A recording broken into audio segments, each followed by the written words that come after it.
Carmi Weininger to talk a little bit about asymmetry and its effect on balance of the saddle.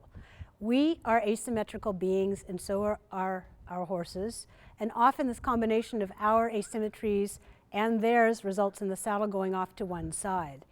That's always a problem, and it's always something that we want to address, and we'll talk about how to do that.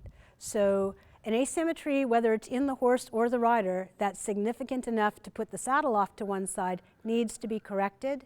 The reason is we believe, quoting Dr. Carrie Ridgway, that a step out of balance is a step toward unsoundness.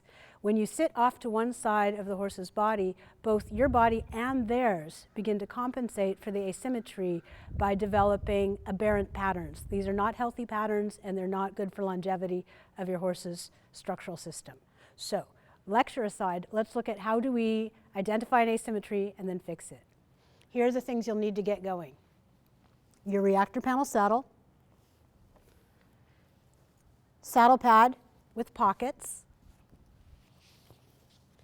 panel liners or shims, both a whole and two halves, and these are things that we can send you to use as you determine how to compensate for any asymmetry you have in your saddle.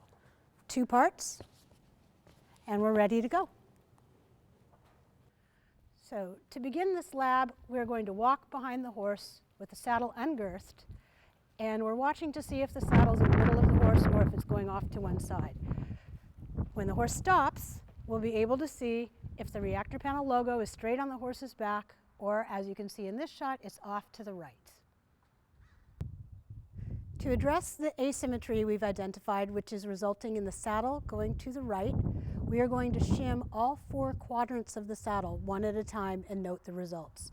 We'll start by using a piece of foam in the shape of the panel, front half only, and putting it under the left front quadrant of the saddle, and then watching the horse walk again. We've now shimmed the left front quadrant of the saddle, and we're repeating the walk behind to see what effect that has on the tilt of the saddle and its tendency to go off to the right. So when the horse stops, we will see that the emblem in the center of the saddle is now closer to center. Next, we'll shim the left rear quadrant of the saddle. Again, using a piece of foam, the size and shape of the panel, but just the rear half. We'll put the piece of foam underneath the left rear of the saddle, and we'll walk behind and see what effect this shim has. With shim in the left rear of the saddle, we can see before the horse is stopped that the saddle is going dramatically over to the right, and when the horse stops, we see what we expected to see. The shimming of the left rear has made the problem worse. Reviewing our results, we've shimmed the left front, which had a positive effect, the left rear, which had a negative effect, and now we're shimming the right rear. Let's take a walk and see what this shim does. In this walk, we've put the shim in the right rear quadrant of the saddle. And as we walk, we can see that the saddle looks fairly stable, but let's see what happens when we stop. So the right rear seems to have a positive effect as well. To finish our asymmetry workup, we'll shim the last remaining quadrant of the saddle, which is the right front. And let's take a walk and see what we got. We're now observing the effect of the last quadrant, the right front.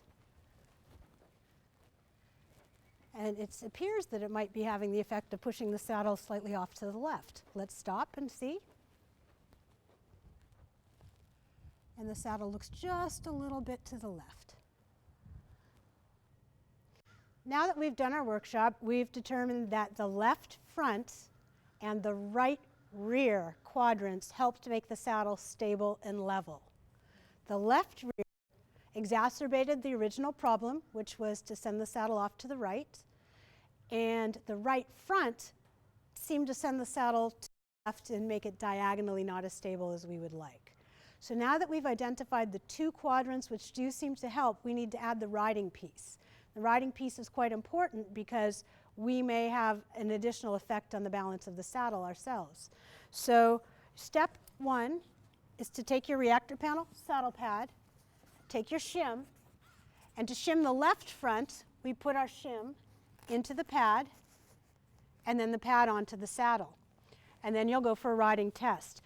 I'd like to recommend that you get a helper because if you're accustomed to sitting off to one side, your body's proprioceptors, that is your sense of balance, may be slightly off and you may not be aware when you're off to one side. So best to have a helper and best to have that helper at the same vantage point as we were as we conducted this workshop, which is to stand behind the horse to watch the round ReactorPanel logo and it's lining up with your horse's tail and also with the seam on the center of your pants. Good luck.